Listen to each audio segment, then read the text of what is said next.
So in a statement, everybody, officials confirmed the extra cash payments in the Southern California city of Santa Ana. Now these stimulus checks in the city can be used in stores nationwide where visas are accepted, but residents are encouraged to buy locally. Additionally, California residents who qualify for the second Golden State stimulus could begin to receive their checks this week, with the first wave of checks going out Monday, November 29th. Those who have direct deposits set up have already received their payments. There is also a total of 200 low-earning households in Pittsburgh who could receive $500 a month over the next 2 years. Billions more. Our economy is already sputtering on their watch, but Democrats want to wallop the country with massive tax hikes that would kill American jobs and discourage industry from locating here in our country. Everybody with a lick of common sense knows the massive reckless taxing and spending spree that Democrats are riding behind closed doors is crazy. A supermajority of Americans, 67%, say that inflation and rising costs are harming everyone in the country, and government should cut back on spending and printing money as a result. 67% of the American people. 2 in 3 Americans want Washington Democrats to step back from the precipice, an overwhelming consensus. But a few loud voices on the far left are yelling at Democrats to ignore the people and take the plunge. The sheer financial cost of what Democrats want to do to our country is literally jaw-dropping. Even when the Congressional Budget Office had to swallow all the Democrats' budget.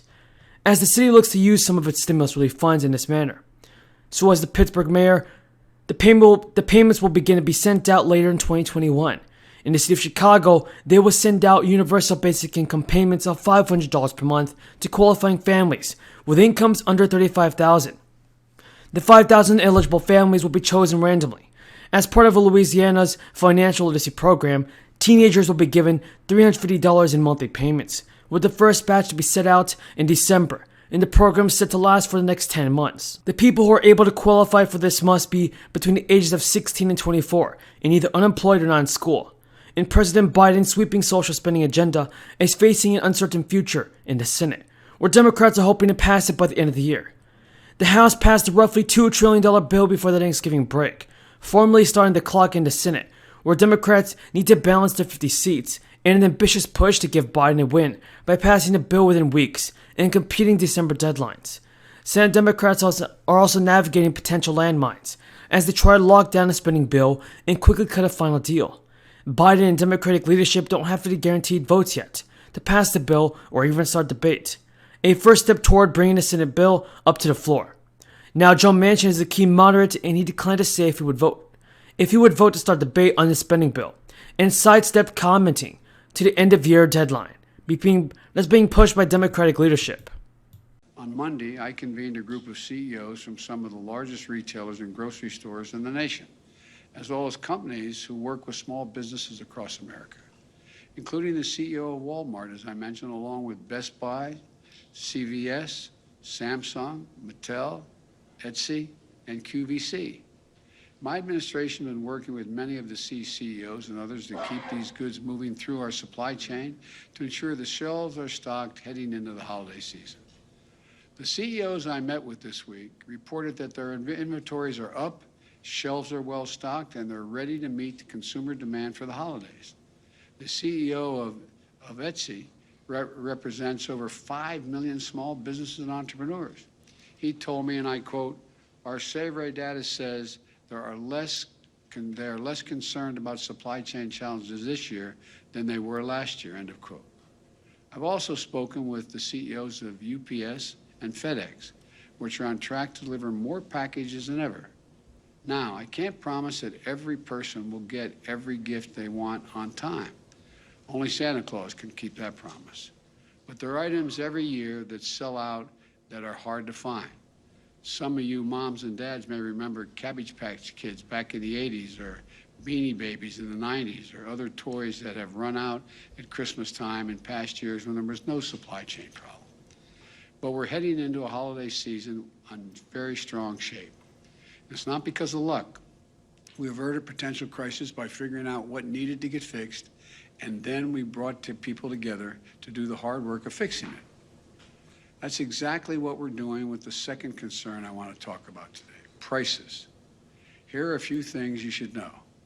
Just about every country in the world is grappling with higher prices right now as they recover from the pandemic. In the United Kingdom, price increases have hit a 10-year high.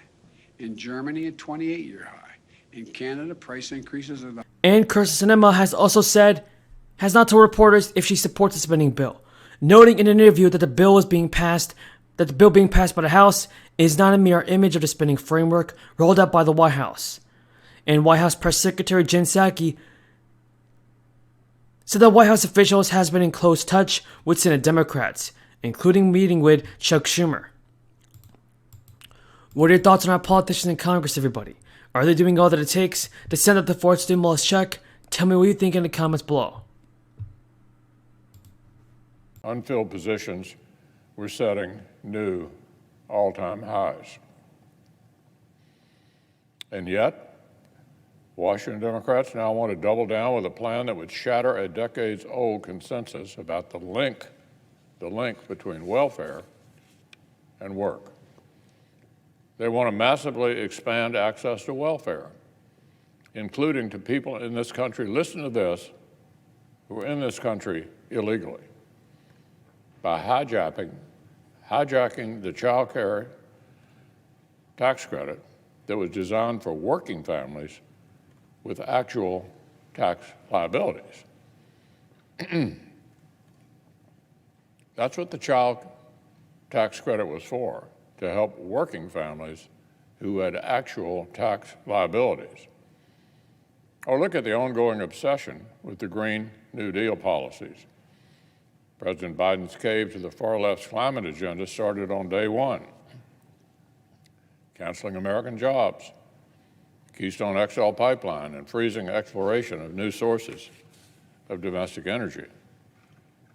Last year, the United States was a net energy exporter. Now, on Democrats' watch, we've doubled our imports of Russian oil, and American households are staring down an historic spike in home heating costs.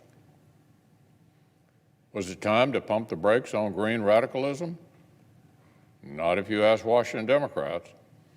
Their reckless taxing and spending spree would heap a fresh batch of fees and mandates on producers of the most affordable domestic energy while showering incentives on the pricey and unreliable alternatives blue state liberals prefer. Pouring government subsidies